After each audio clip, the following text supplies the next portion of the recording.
So I was going to apologize for the long delay on the video, but let's just skip over that because there's a lot of stuff to talk about of the Hobbit. So I made a little like cheat sheet and I have all my notes here. Okay, so yes, the Hobbit. I saw it in 3D with the 48 frames per second thing, and then I saw it on 2D, just regular 2D, regular movie. And I really loved the 48 frames per second, and I was asking around my friends, and you know, there's a lot of people that didn't like that because a lot of people don't like the feel of the movies, like in general. It's not like they didn't like the Hobbit, they just don't like the look of a 48 frame movie because they say it looks like too glossy, like unrealistic. I loved the way it looked. I did hear a lot of people didn't love it, and I thought it gave it a special something. But still, on 2D regular movie without the 48 frame thing, it looked really good, and the movie is just amazing. I mean, I felt it was really well done. I felt it was awesome. I think I saw it 3 times. And I just loved it. So let's head to the point because there's more stuff besides the Hobbit we should talk about. In your next video you can wrap up the Hobbit and our ideas of it. And once I'm done with the Hobbit, I'm gonna talk about Star Wars. Yes, we should talk about Star Wars. And we can also talk about Star Trek and stuff. So, the Hobbit.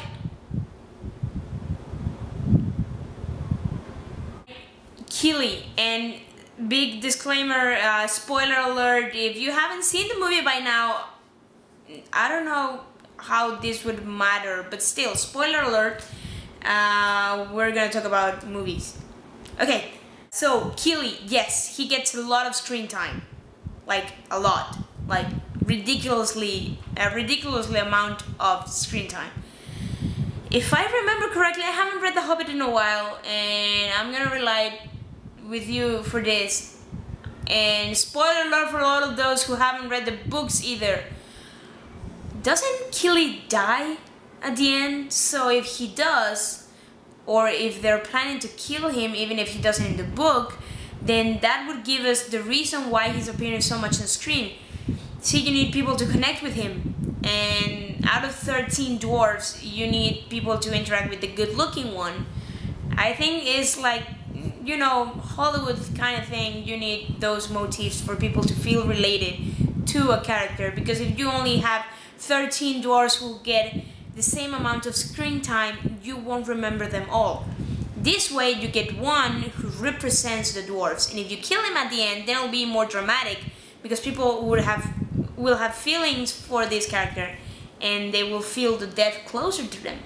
So that's my Killy theory. Also, the Pale Orc, yes, is a literary and movie and cinema thing. You need a small villain. I mean, it's not a book when you can get away with just one big villain at the end of the book.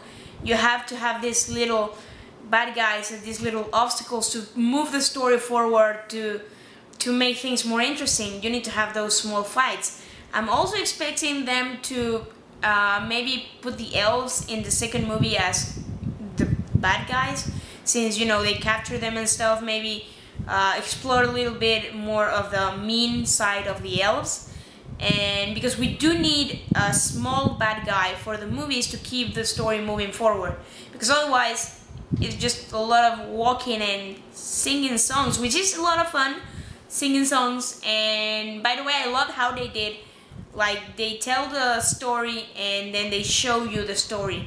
I was talking with a friend of mine and he said, but it looks like too, you know, exaggerated how Thorin inhibits the orcs and stuff. And I was telling him, okay, you gotta see this as if they're telling Bilbo the stories. Bilbo is this little guy whose most exciting thing is when harvest comes and he has to go and pick up, I don't know, the vegetables. So for him to being with all these dwarves that have done a lot of great things, for him it's like being with gods. Like, they're like the stuff of legends, and they're telling him how he took the wooden shield, and you know, so these kind of exaggerations are, I think, are fitting, because it's like Bilbo is imagining the stories, like they show you these bits from Bilbo's point of view, so it has to be epic, like beyond epic. Yes, also Radagast. He appears more in the movie, and I think it's kind of like the more comic relief. This is a lighter movie than The Lord of the Rings. I loved it. It's just an amazing movie. I agree, like you said, you can't take anything away from the book, because the book is only so big, and this is 3 movies. This one was 3 hours. Even if the other ones are only 2 hours, it's still a lot of material you need to get in those movies. So yes, they're taking stuff from whenever they can find it, and you know, adding stuff, and so far everything that's been added I agree with. I like the way it works. I love the fact that they show you like the shade of the necromancer and only the voice, and it's like a little bit of a sneak peek for what's coming. I love the White Council.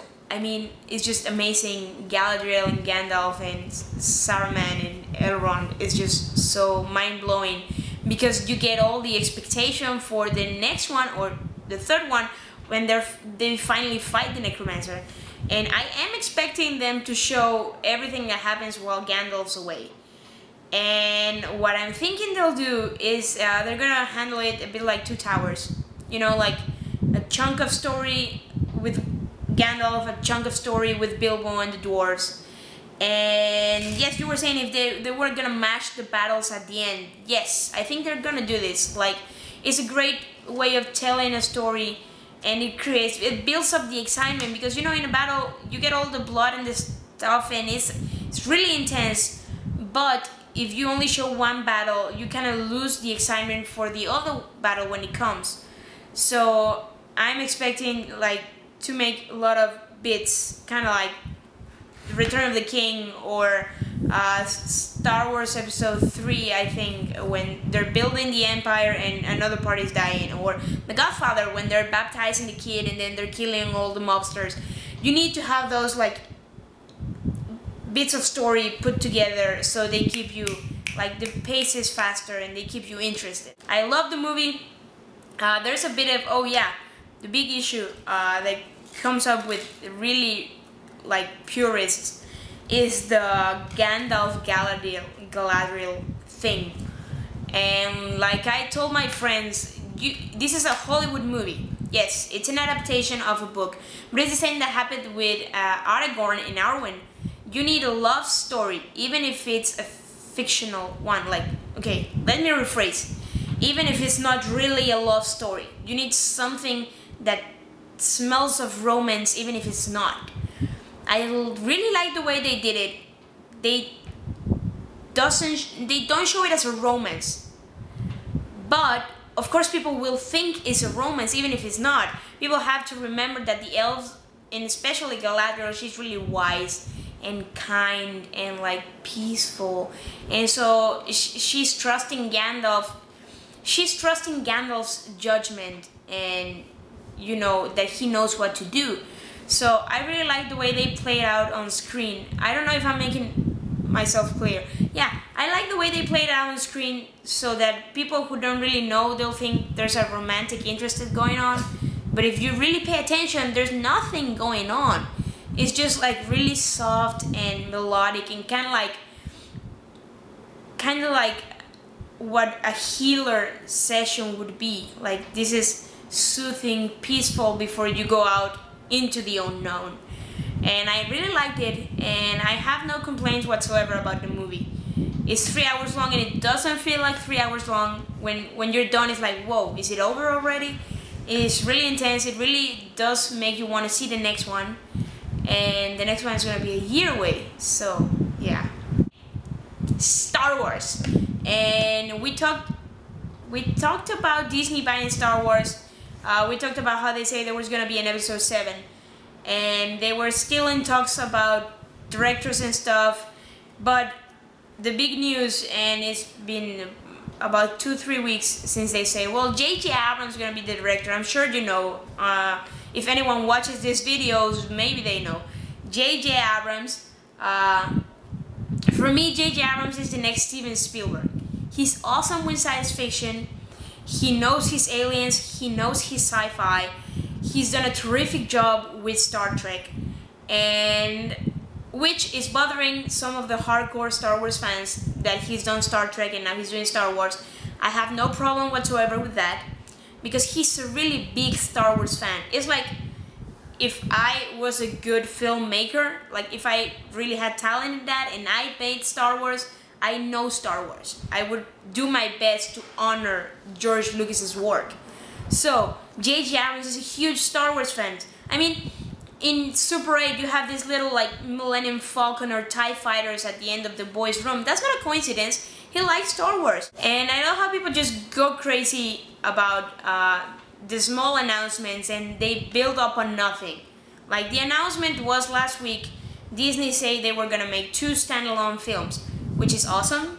It's great. It gives you more space to explore known characters, but you know, I'm biased, so I would love to see an Obi-Wan Kenobi film before the Clone Wars, maybe before episode 2. That would be awesome. And of course people are saying, like, if it was a fact that there's gonna be a Yoda film. It's not a fact. Yes, they probably will make a Yoda film. It's not sure. They're also talking about a Han Solo and / Boba Fett movie. I love Han Solo. The problem with that is that you have Harrison Ford as Han Solo. You can't use him. You can't. He's too old. I love the guy, but he's too old. And if you want to make an interesting Han Solo film, you want a young Han Solo. And you would run the risk that people did when they made the previous Superman film. They focused on getting an actor who looked like Christopher Reeve, but he sucked. So if you search for an actor that looks and kind of acts like Harrison Ford, your movie's gonna suck, because people are gonna have him, like, they want to see Harrison Ford, and it's really hard to take that off people's minds unless you do a like really young Han Solo, like 15. So there you have a margin, and he can look a bit different with the same kind of like facial structure or something. But I don't know. It'll be fun to talk about that, because you know people are hanging there like trying to see, okay, so it's gonna be a Yoda film but Han Solo, but you know, I'm really excited about the prospect. Like I said before, I think Disney's gonna do a great job with Star Wars, but it's really exciting. And episode 7 is coming out 2015. We got 2 years for everyone who hasn't seen the movies to see them and go check all their questions about the expanded universe and stuff. Like I told my friends, I actually told them, you got 2 years to see the movies and ask all the questions you want to ask before we go to see the new one. I'm really excited. And okay, so on your next video, you close up our Hobbit thing and you can talk about Star Wars or not. Okay, so yes, any other news you want to share? Oh, Star Trek Into Darkness is coming out soon. Really excited about that one. Benedict Cumberbatch is gonna be the bad guy, and we don't know who he is in the movie, but he's the bad guy, and that's what matters. And oh yes, Sherlock 3. I want your input on that. Are we gonna get it soon or what? And I'm watching Doctor Who slowly, but I'm watching it, and I am loving it. And okay, so great talking to you. I swear, no, I don't swear. I promise it's not gonna take as long before I get the next video up. Okay, so bye, take care.